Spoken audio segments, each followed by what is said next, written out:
¿Qué tal? Muy buenos días, qué gusto el poder saludarle esta mañana de miércoles aquí en TN23. Ya preparado todo el equipo para presentarle importante información, por supuesto lo que acontece en nuestro país y fuera de las fronteras. Iniciamos. En caso cooptación, abogados de extrabajadoras de Valdetti rechazan imputación del Ministerio Público y solicitan falta de mérito. Diputado Cristian Bousinot podría perder derecho de antejuicio ante señalamientos de MP y CICIG por caso de plazas fantasmas. Confirman 7.082 casos de desnutrición y 30 decesos por esta causa, mayor incidencia en comunidades del corredor seco. Mujeres promueven reformas a ley que regula el cooperativismo, denuncian exclusión y limitaciones asociadas al machismo.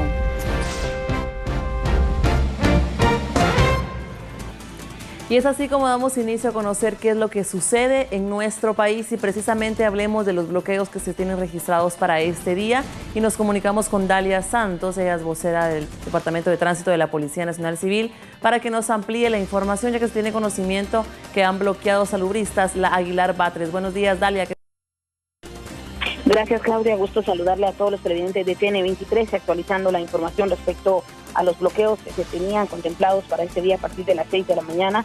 Ya el Departamento de Tránsito de la PNC ha logrado identificar algunos puntos donde ya permanece totalmente bloqueado el paso vehicular. Uno de los puntos más complicados en este momento es la calzada Raúl Aguilar Batres, como bien mencionabas. Ya hay personas que manifiestan en este punto, incluso se sabe que hay una marcha pacífica con dirección hacia el Trébol. Está totalmente detenido el tránsito a la salida del SEGMA con sentido hacia el Trébol, incluso ya está afectando el carril auxiliar de la calzada Raúl Aguilar Batres, donde se ha reportado totalmente detenido el tránsito, que incluso ya la falta de movilidad está repercutiendo en la Vía Lobos y en sectores de Villanueva. La recomendación a las personas es utilizar una vía alterna, podría ser el área de Ciudad Real, Boca del Monte, para poder llegar a distintas zonas de la ciudad capital. También se ha identificado algunos puntos bloqueados en el kilómetro 121 de la ruta a Jutiapa, específicamente en el lugar conocido como La Arenera.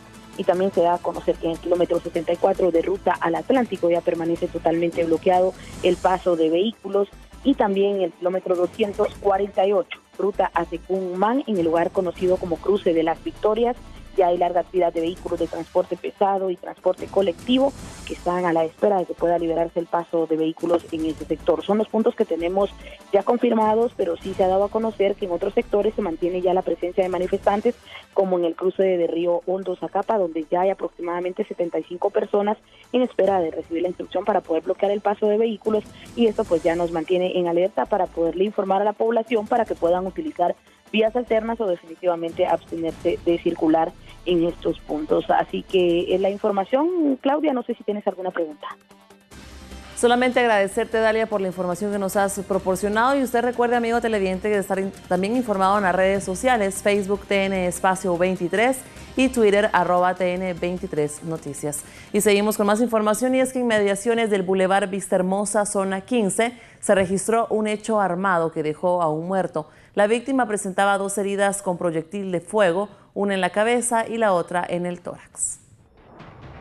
Una persona de sexo masculino fue asesinada en plena vía pública cuando se conducía en su vehículo, placas particulares 673 FQS, a la altura de la 16 Avenida y Boulevard Vista Hermosa, zona 15. Bomberos municipales informaron que la víctima presentaba al menos 2 impactos de proyectil de arma de fuego en el tórax y cabeza. La víctima fue identificada como Hans Alexander Ascoli Casasola, de 41 años. Agentes de la Comisaría 13 de la Policía Nacional Civil y fiscales del Ministerio Público realizaron las investigaciones correspondientes para determinar a los responsables. Versiones de personas que transitaban por ese sector comentaron que sujetos a bordo de motocicletas fueron los responsables en disparar. De manera preliminar, investigadores de delitos contra la vida de la Policía Nacional Civil indicaron que se manejan 2 hipótesis, siendo estas la de intento de robo o un ataque directo en contra de la víctima. Con imágenes de Frank Larios, reporta Juan Pablo Garrido.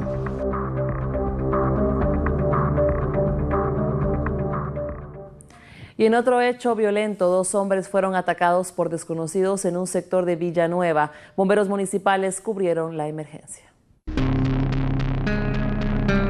2 personas de sexo masculino fueron atacadas con arma de fuego en el sector 1, Manzana D, Colonia Albúcara, zona 12 del municipio de Villanueva.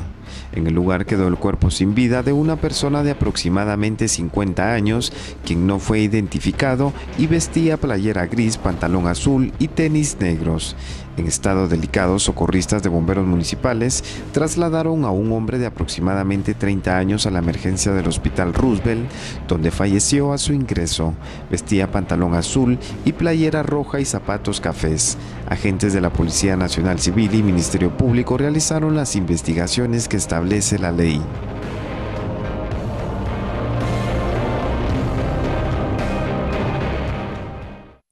Y en Torre de Tribunales, los abogados defensores de Daniela Beltranena y Judith Ruiz, sindicadas en el caso cooptación del Estado, rechazaron la imputación del Ministerio Público y pidieron la falta de mérito. En la jornada 18 de la primera declaración del caso cooptación del Estado, los abogados defensores continuaron rechazando los señalamientos del Ministerio Público en contra de sus patrocinados.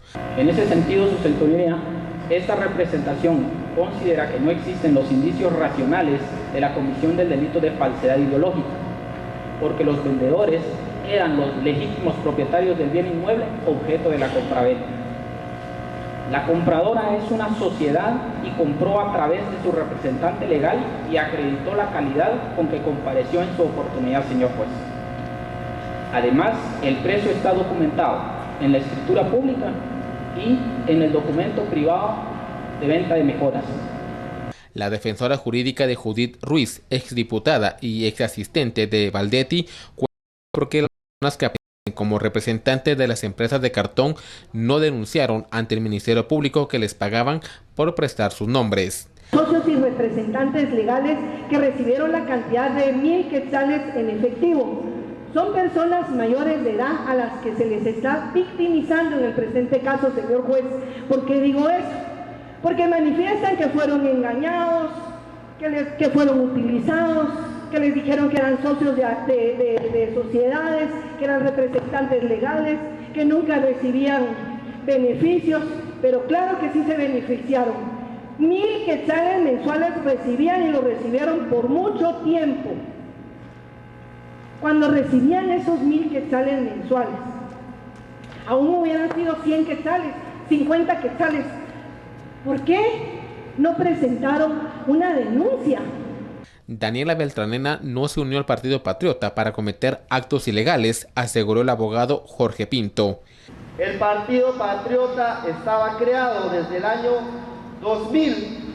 Mi patrocinada se involucró políticamente como una persona que quería participar en política, cumpliendo funciones de su trabajo, del trabajo que se ganó con el sudor de su frente, haciendo una labor política, no con ningún fin de asociarse ilícitamente para cometer delitos. Pinto agregó que los sindicados no son mareros para estar en prisión provisional en Mariscal Zavala. No quiero pensar, señor juez, también quería decir esto, dejar constancia, no quiero pensar que va a pasar más tiempo que estas personas estén dentro de Mariscal Zavala, cuando son personas de la producción económica del país, personas que han trabajado, no son mareros que pueden estar ahí todo un tiempo, porque cada día que pasa la economía del país está sufriendo cambios debido a que todas las personas que están acá son personas que producen al país.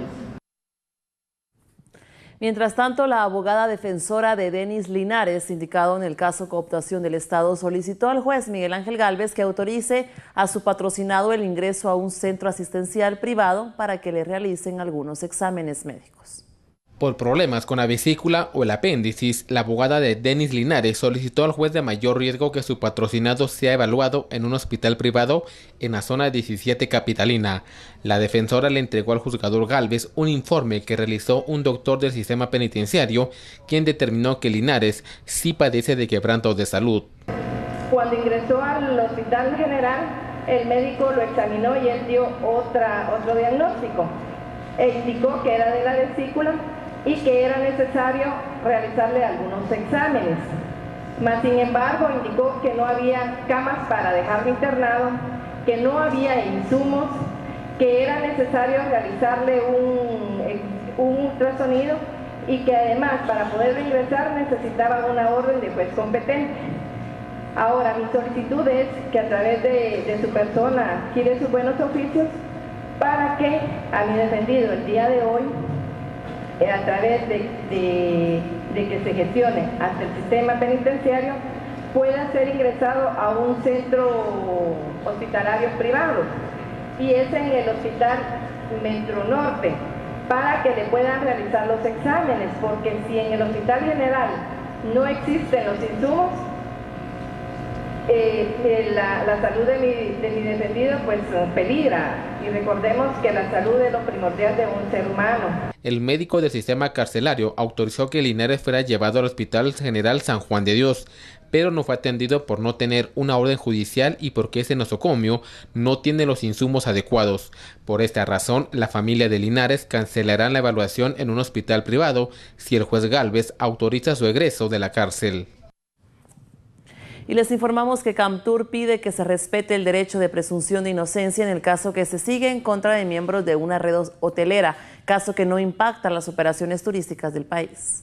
El derecho de presunción de inocencia debe respetarse dentro del proceso que se sigue contra representantes de un complejo hotelero nacional, así lo comentan autoridades de la Cámara de Turismo Camtur. Como Cámara de Turismo de Guatemala expresamos nuestro firme respaldo al derecho constitucional de presunción de inocencia, como lo establece la Constitución Política de la República de Guatemala, para garantizar el debido proceso a nuestro asociado. Creemos en este principio y velamos por él, así como pues también respaldamos firmemente las tareas para fortalecer la justicia y la lucha contra la corrupción. Esperamos que la verdad y el derecho prevalezcan por el bien de nuestro país. No tenemos ninguna razón para pensar que se afectará el turismo. Los viajeros vienen a visitar nuestros destinos, a compartir nuestra cultura y a disfrutar de la naturaleza. El análisis preliminar establece que no se tendría un impacto turístico. Sin embargo, confían en que se respeten las leyes dentro de los tribunales de justicia. Y sobre la situación del Hotel Westin Camino Real, le comentamos que hicieron efectivo el pago pendiente ante la Superintendencia de Administración Tributaria. Así lo confirmó la Fiscalía de Delitos Económicos y el Intendente de Recaudación Tributaria, quien vía telefónica dijo que la cadena hotelera canceló a través de un banco del sistema el monto de 45 millones de quetzales que debía a la SAT y de inmediato fue trasladado a las cuentas del Estado, derivado del pago total de la deuda, por lo que la Intendencia de Asuntos Jurídicos levantó la intervención al hotel. Sin embargo, los dos ejecutivos capturados por el caso deben resolver su situación en los tribunales de justicia. En cuanto a las funciones de la cadena hotelera, siguen siendo las mismas. La relación con proveedores y clientes transcurren con normalidad, pues en ningún momento se vieron interrumpidas. Y el diputado Cristian Bucinot podría perder el derecho de antejuicio ante los señalamientos realizados por el MP y la CICIG en el caso de plazas fantasmas en el Congreso. El Ministerio Público y la Comisión Internacional contra la Impunidad en Guatemala se presentaron ante la Sala Primera de Apelaciones para ratificar la solicitud de antejuicio en contra del diputado Cristian Bucinot, quien es señalado del caso de plazas fantasma en el Congreso de la República. El congresista, según investigaciones, cometió los delitos de extorsión, abuso de autoridad, peculado por sustracción, debido a que durante el 2015 contrató a varias personas de su confianza, pero realizaron trabajos personales a favor del diputado y no para legislativo. El Ministerio Público, como parte de las pesquisas ordenadas por la juez pesquisidora en el antejuicio que fue planteado en contra de Cristian Bucinot, pues hoy se procedió a la ratificación del escrito que fue presentado en su oportunidad. Varios antejuicios, en turno a este le correspondió y quedan aún pendientes algunos, y será en cuanto los jueces pesquisidores señalen las audiencias correspondientes. El fiscal reiteró que ante las pruebas que mantienen en contra del congresista, considera la importancia de continuar el proceso de antejuicio para que sea juzgado por los delitos antes mencionados. Y varios archivos fueron secuestrados en el Palacio del Legislativo por el caso de plazas fantasmas. Ha pasado más de un año que salió a luz la supuesta creación de plazas fantasma en el Congreso de la República, conduciendo a prisión al expresidente Pedro Muadi y 2 de sus extrabajadores, quienes ya fueron condenados. En seguimiento a estos ilícitos, la Fiscalía Especial contra la Impunidad continúa la investigación y se han dado más capturas. Pero ahora fueron sustraídos más de 100 expedientes como parte del procedimiento para averiguación de la verdad y conocer si existen más involucrados que deban ser sujetos a un proceso penal. Y con esta información hacemos la primera pausa, pero al regresar tendremos más noticias que usted no puede perderse, no cambie de canal.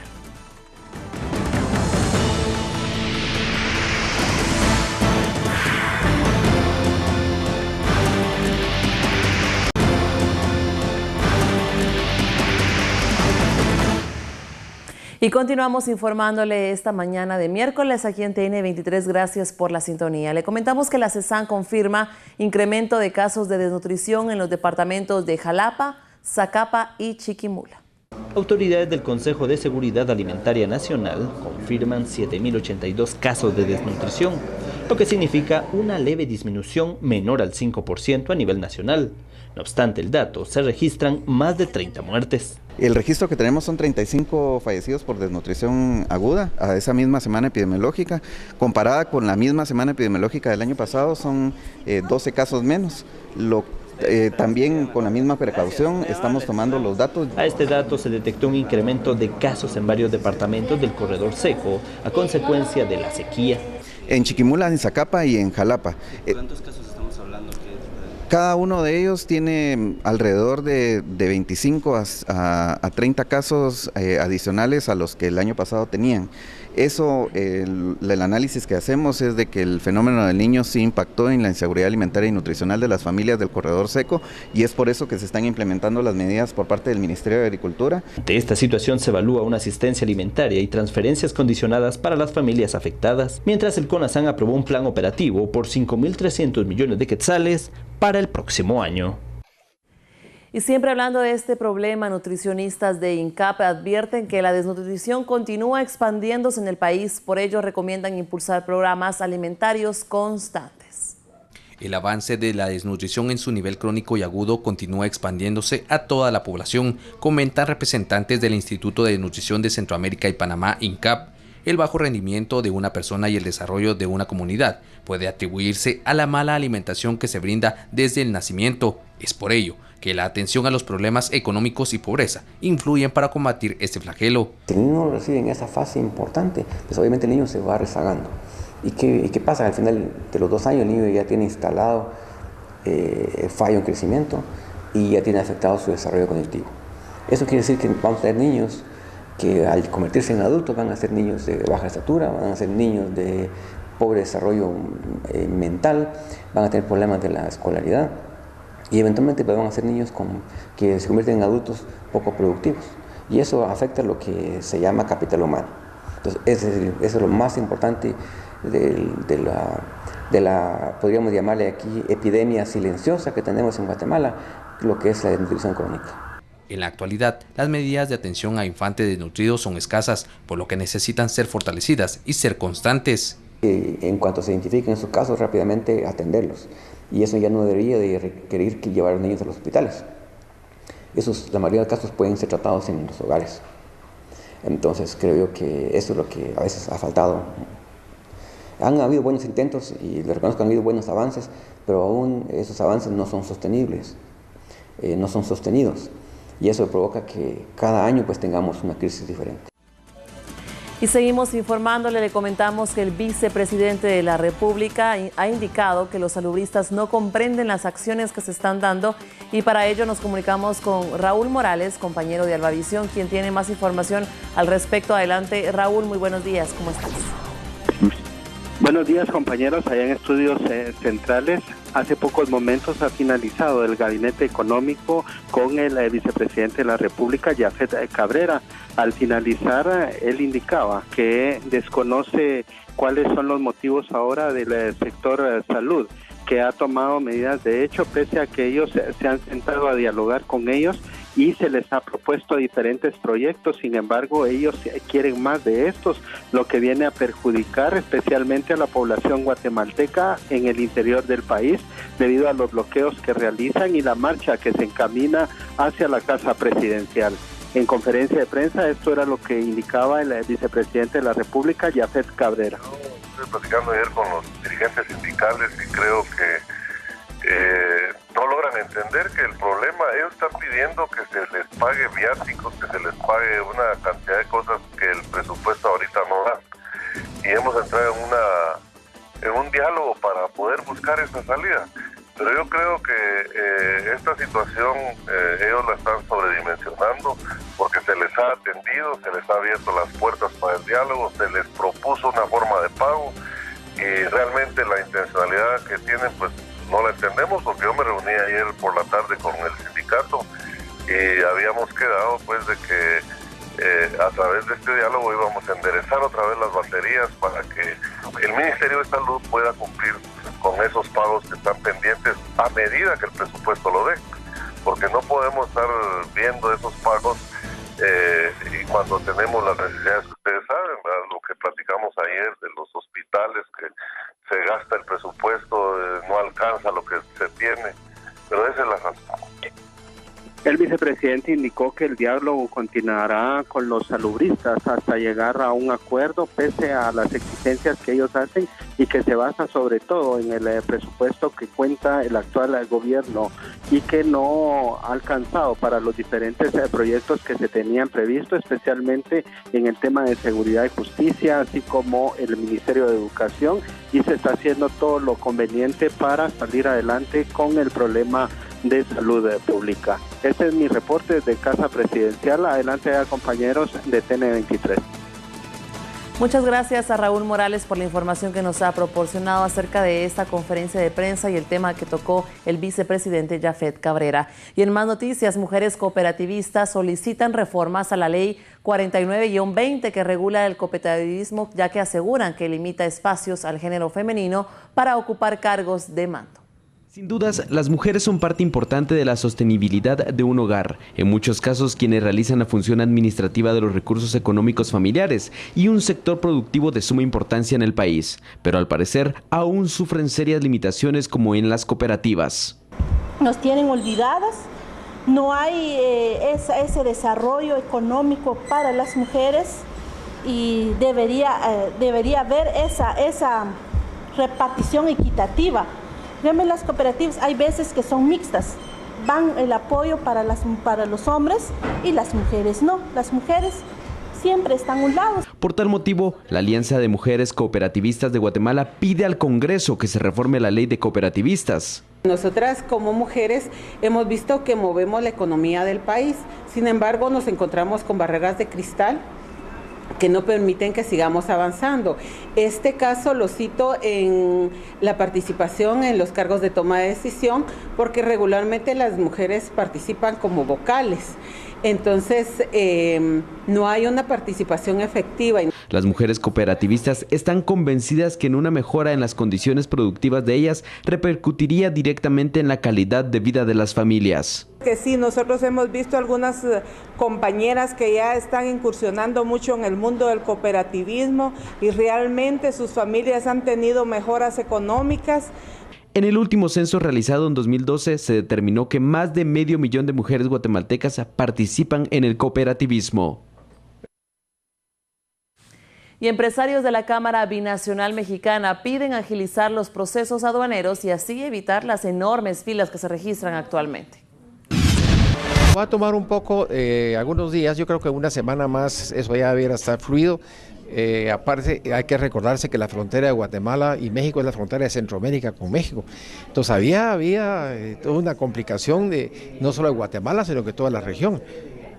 Fue muy complicado. Entiendo que están en diálogo el sindicato de maestros con el gobierno de México para tratar de resolver este tema. Es muy complejo, según entiendo, y si a nosotros nos afectó, a México le afectó mucho más. Recuérdense que ellos nos venden más que el triple que nosotros, por obviamente tamaño de economía, pero sí fue de mucha afectación. 9 de la mañana con 29 minutos y conozcamos en estos momentos los titulares de esta media hora.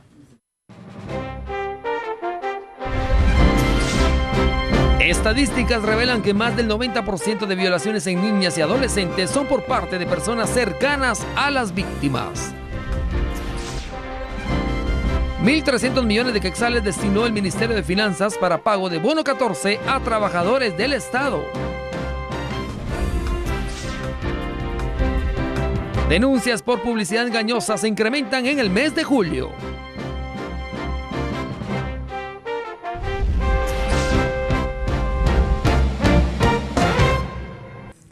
Seguimos conociendo más noticias y es que la libertad de prensa es un derecho constitucional con el que cuentan los medios de comunicación y es un aliento cívico para la sociedad.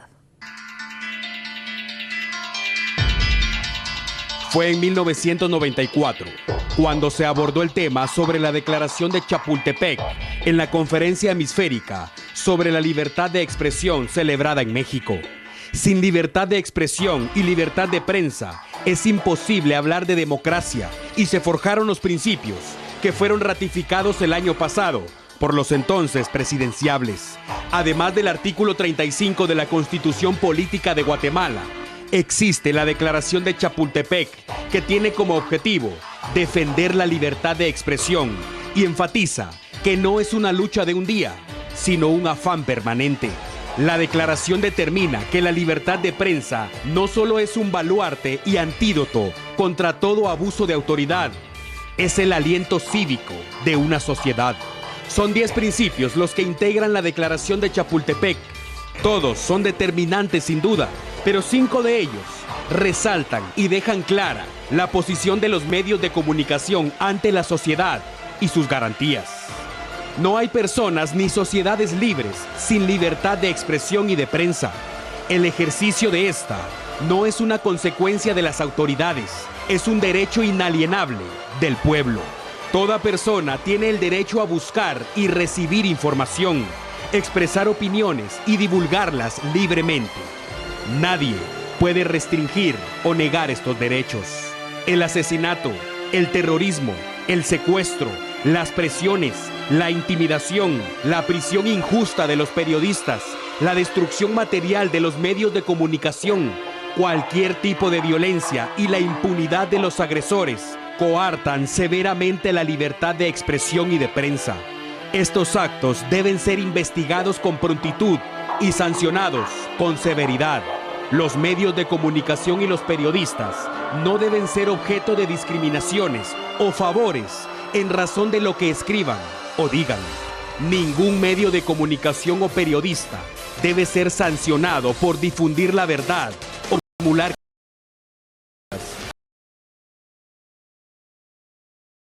la vida al periodismo. Nadie ofreció que todo sería color de rosa. Estamos conscientes de los retos, sacrificio y calvario que representa esta profesión en el hemisferio que habitamos, pero también sabemos que estamos blindados por garantías nacionales e internacionales que deben prevalecer para que la democracia sea una realidad.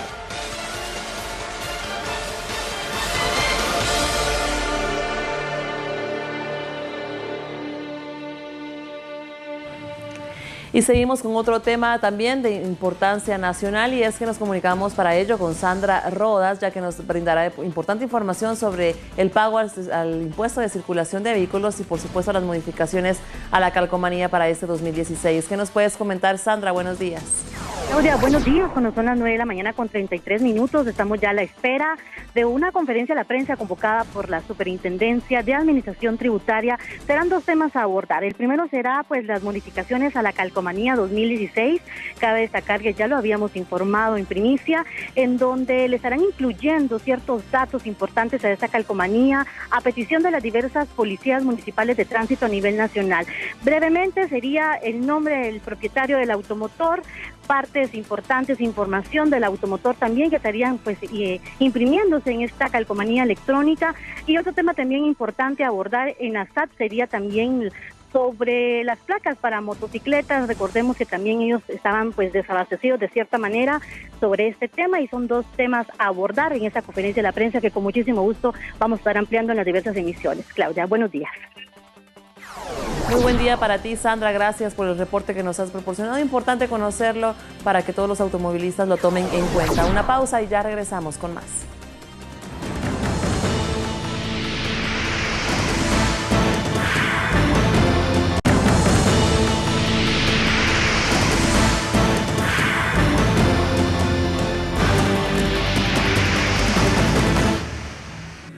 Ya estamos de regreso para continuar informándole que es nuestro mayor objetivo, que usted tenga noticias las 24 horas del día. Y le comentamos en este bloque de un delito silenciado.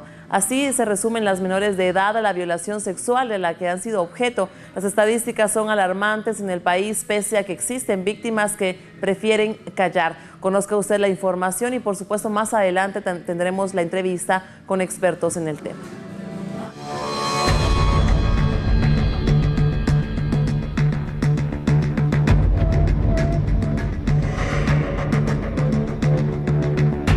Empezamos a hablar del tema en el año 2012 y a partir de ahí empezamos a seguir los datos. Podemos hablar, por ejemplo, que en el año 2013 nosotras teníamos 3.200 embarazos en menores de 14 años, que en el año 2014 aumentaron a 4.000 y que en el año 2015 hablamos casi de 5.100 embarazos en niñas entre los 10 y los 14 años. El registro de nacimientos producto de un embarazo en niñas de 10 a 14 años, de los cuales el 60% no son deseados, se ven reflejados en la siguiente gráfica.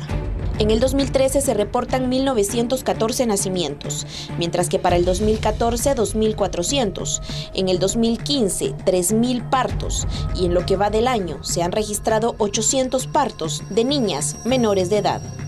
En realidad, la situación económica de las familias y del país nos hace pensar que el tema de embarazos en adolescentes debe ser una prioridad a abordar por las políticas públicas, porque cada niño o niña que nace debería tener asegurado su bienestar, es decir, servicios de salud, servicios de educación, protección social, y debería venir a una familia o un ambiente donde sea amado. El 91% de los casos, la violación sexual a una menor de edad es por parte de personas cercanas, especialmente por el sistema patriarcal que se evidencia en el país. Empezando por los padrastros, que ocupan el primer lugar en cuanto a los embarazos y violaciones en niñas, seguido por tíos y primos, y en último lugar los hermanos y papás. Nosotros consideramos que tiene que ver mucho con la falta de recursos del sistema primario. Cuando nosotros hablamos de ese sistema primario, que lo hemos insistido en los últimos meses, hablamos que la institución de la familia también tiene que generar mejores factores de protección. Los entrevistados dicen que la prevención es la mejor manera para evitar estos actos. En el caso del Ministerio de Salud, se limita a actuar después que se cometió el delito. Que de acción que vamos a ir de casa en casa, porque no somos los como salud los que estamos viendo las familias y que dando seguridad al país. Nosotros damos el tratamiento cuando una persona es violada, inmediatamente se tienen los kits de prevención, los kits de tratamiento, cuando una persona es violada y que nos llega a los hospitales y a los centros de salud por una violación. La Procuraduría de los Derechos Humanos da acompañamiento a los cientos de casos que se registran. La Defensoría reconoce que se deben realizar acciones, especialmente en los centros educativos.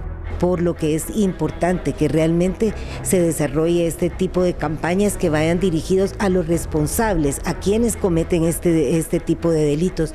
No puede ser que a través de las campañas muchas veces lo que se hace es ponerle la carga y la responsabilidad a las niñas y a las adolescentes. Es a los adultos que cometen este tipo de delitos el sujeto objetivo que deben tener estas campañas. En tanto, el Instituto Nacional de Ciencias Forenses, INACIF, contabiliza que de enero a abril de este año se han realizado 1.629 evaluaciones médicas para determinar si una menor de edad ha sido violentada sexualmente. Los departamentos con más incidencia son Guatemala, Escuintla, Las Verapaces, Quetzaltenango, Quiché y San Marcos. En estos lugares, datos reflejan que en un 90% los casos quedan impunes. Y más allá de la presencia de estos organismos de justicia, creo que también hay por la historia en Guatemala una desconfianza a los organismos de gobierno que hacen la justicia, porque no hay procesos, no hay juicios, muchas veces no hay condenas, no hay procesos. Las cifras de niñas víctimas de violación sexual a diario incrementan, las cuales podrían ser más dramáticas, pero el sistema provoca que las víctimas guarden silencio, porque las agraviadas ven el apoyo poco alentador y cuestionan la justicia, considerando la violación sexual como un delito silenciado.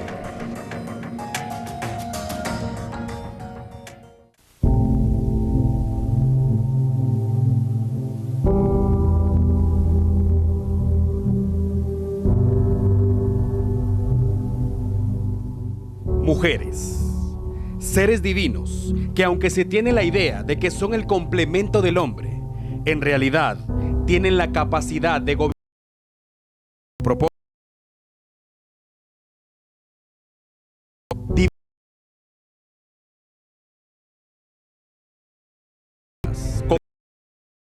dar vida.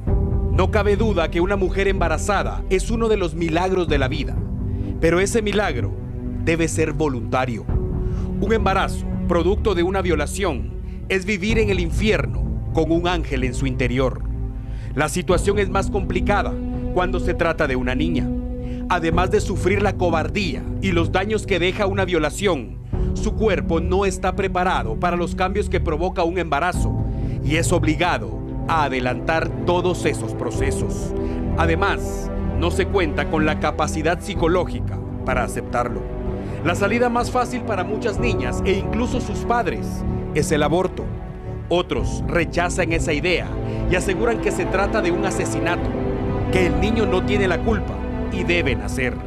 Los escépticos responden con una pregunta: ¿acaso la niña embarazada tuvo la culpa de la violación? Y así, el tema se convierte en un círculo, sin que alguien pueda decir con certeza quién tiene la respuesta correcta. Cada historia tiene su propia realidad. La enseñanza es básica. La comunicación y la confianza con sus hijos debe ser su estandarte ante cualquier adversidad.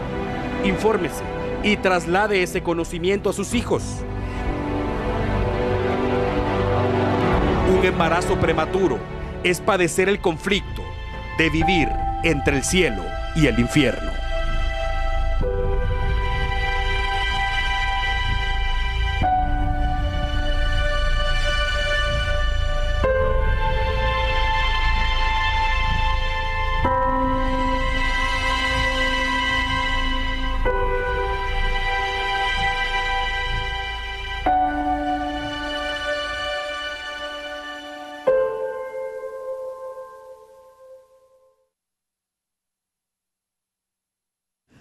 Bien, interesante el tema de la semana en el programa de TN23, en este segmento que le hemos denominado La Entrevista, donde abordamos temas muy importantes para la sociedad guatemalteca. En esta oportunidad hemos analizado este aspecto de las niñas madres, niñas menores de edad entre 9 y 14 años, que pasan estas etapas de su vida y que absolutamente cambia todo su alrededor.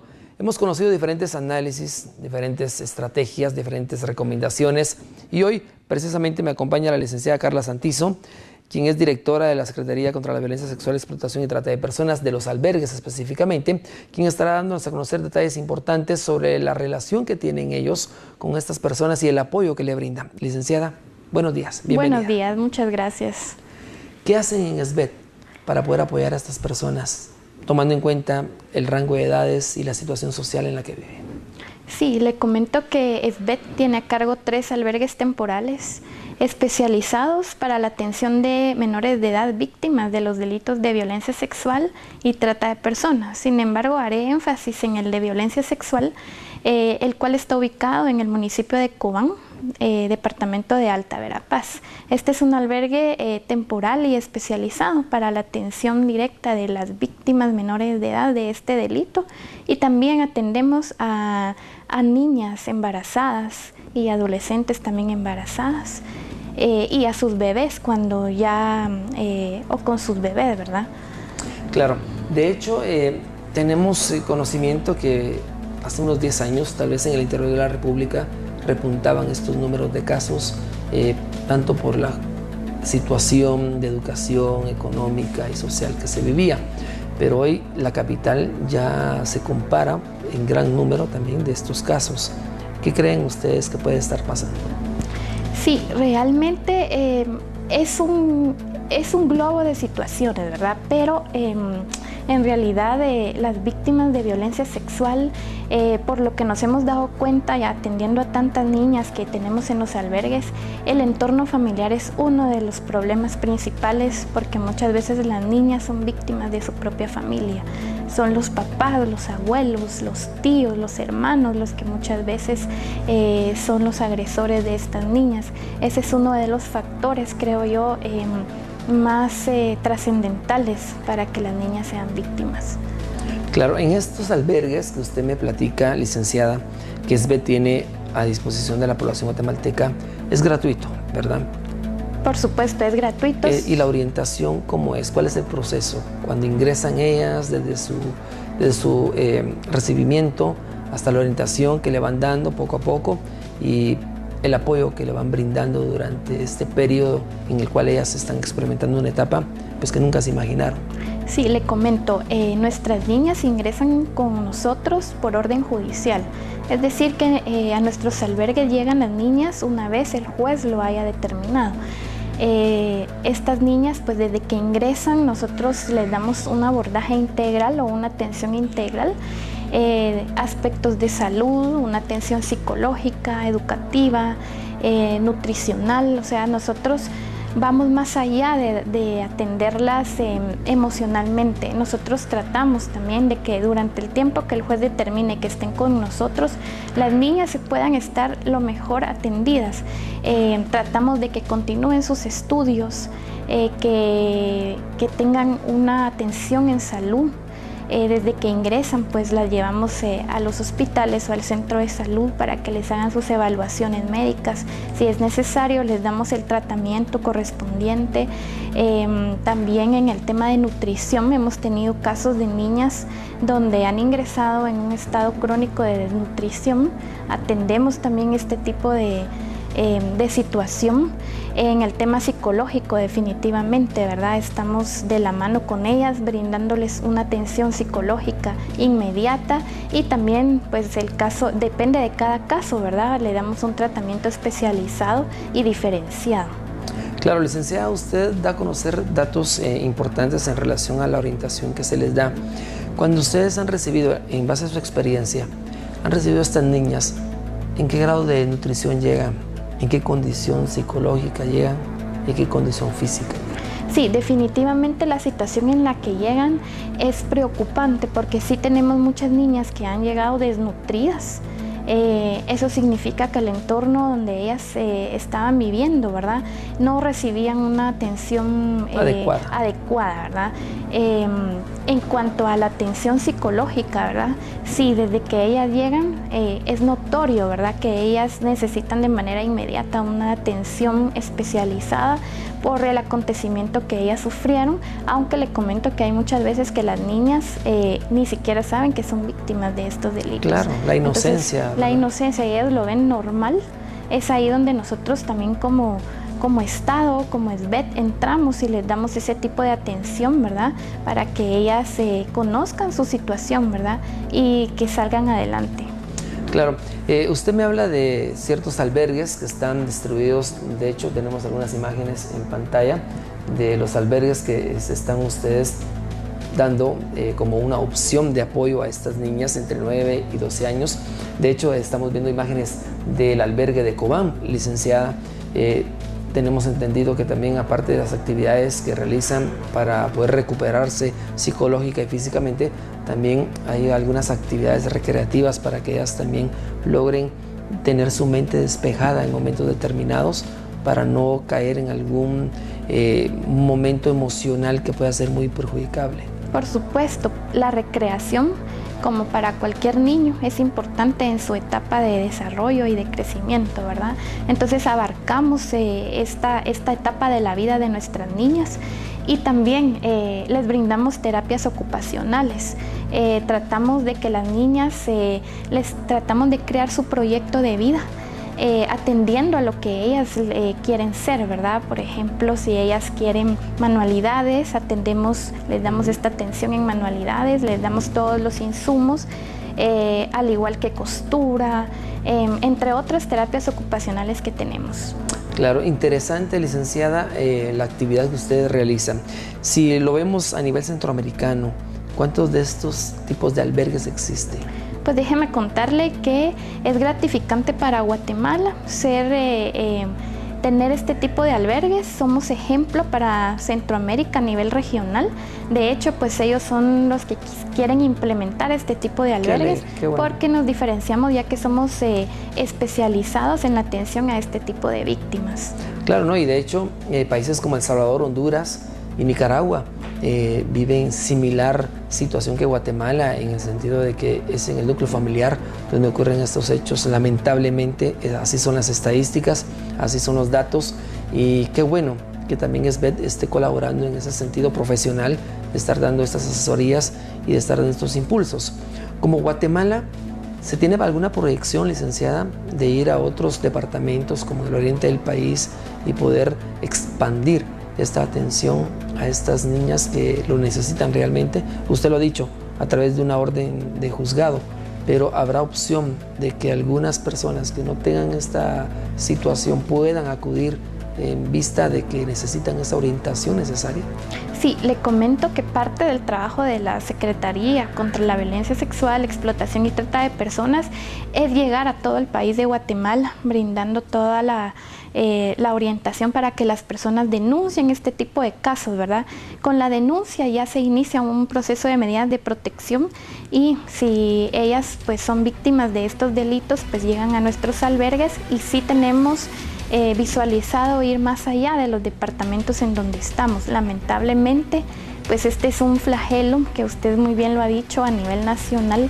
No quisiéramos que existieran albergues, porque no quisiéramos que hubieran víctimas, ¿verdad? Exacto. Sin embargo, esto es real, las estadísticas lo demuestran, y actualmente pues nuestros albergues son inmuebles alquilados, pero con el apoyo del vicepresidente, quien nos da el apoyo. Nosotros somos una institución adscrita a la vicepresidencia. Tenemos pensado en esta administración tener nuestros propios inmuebles para poder crecer y atender a tantas niñas que lo necesitan.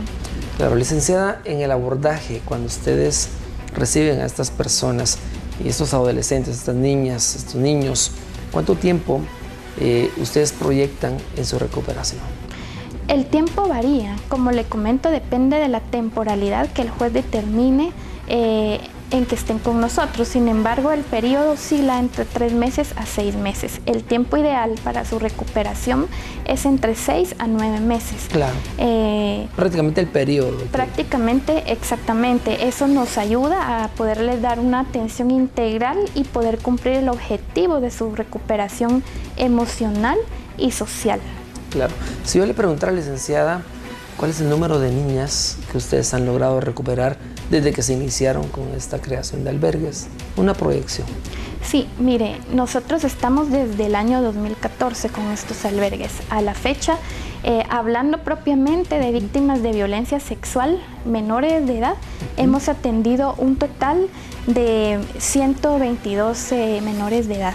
Y desglosándoselo un poquito más, le comento que hemos tenido niñas de 0 a 12 años, hemos tenido 40 y 80 adolescentes entre 13 a 17 años, lo que nos hace un total de 120 menores de edad. Claro. La mayoría es de 13 años en adelante. Sí, adolescentes, pero tenemos casos alarmantes de niñas de 10 años a 12, niñas madres, niñas que están embarazadas. Hoy por hoy le comento que tenemos 5 niñas embarazadas en nuestro albergue. Justo hoy van a dar a luz 3 niñas de 12 años, imagínense. Sí, qué tremendo y qué impactante y sorprendente la situación, pero es la realidad, como usted dice, en Guatemala. Esto preocupa a la iniciativa pública y privada y desde luego a la sociedad guatemalteca en general, porque todos somos un pueblo. ¿Qué pasa con estas niñas a la hora de dar a luz? ¿Regresan con sus padres o tienen opción a mantenerse unos meses más con ustedes para la orientación del cuidado que se debe tener también de los bebés? Sí, nuestro albergue es por eso que se caracteriza y por eso es especializado también, porque nuestro abordaje atiende también a niñas en su estado de gestación. Le damos una atención pre y postnatal. Eso significa Excelente. Que cuando nosotros velamos que el proceso de embarazo pues sea un proceso con toda la atención médica del caso, y además velamos que cuando el bebé pues ya nace, poderle dar los cuidados tanto a la madre como al bebé. Enseñarle cómo atender a su hijo, ¿verdad? El periodo depende, como se lo he mencionado, depende del periodo que el juez nos dé para tenerlo. Sin embargo, durante el tiempo que ellos estén con nosotros, pues sí les damos toda la atención integral que necesitan. Bien, licenciada, para ir finalizando, algunos datos que usted pueda darle al amigo televidente que nos está viendo en este momento, que llegamos a toda la República de Guatemala, tanto a nivel nacional como en el interior, en el casco urbano y como en el interior. ¿Cuáles serían los datos o el procedimiento a seguir si alguna madre en este momento tiene el mismo caso, ha denunciado y ya el juez pues, va a dictaminar cómo acudir a estos albergues? ¿Cuáles serían las recomendaciones que usted da? Sí, yo les recomiendo a todas las personas que nos estén viendo o que tengan familiares o vecinos, amigos o quien sea que estén en esta situación, que presenten su denuncia ante el Ministerio Público, Policía Nacional Civil, Procuraduría General de la Nación. Con la denuncia se hace una investigación y de manera inmediata se le otorgan medidas de protección en el caso que sean menores de edad, y si el juez así lo determina, puede enviarlos a nuestro albergue. Licenciada, gracias por haber estado con nosotros. A usted. Gracias por su tiempo, gracias por la orientación y desde luego el pueblo de Guatemala pues está agradecido por estos albergues, por esta atención que se brindan, porque estos casos se siguen incrementando en el país y como usted dice, es necesario la denuncia para que nosotros pongamos también pues, un alto a este incremento de casos que en Guatemala muchas veces se dan en el núcleo familiar y que debemos de terminar con esta situación que en algún momento determinado puede colapsar la sociedad por el incremento también de niños y adolescentes embarazados. Sí, gracias por la invitación y por la preocupación sobre esta temática. Claro, bueno, el compromiso de TN23 es ese, mantenerlo usted informado. Momento de la pausa, ya regresamos.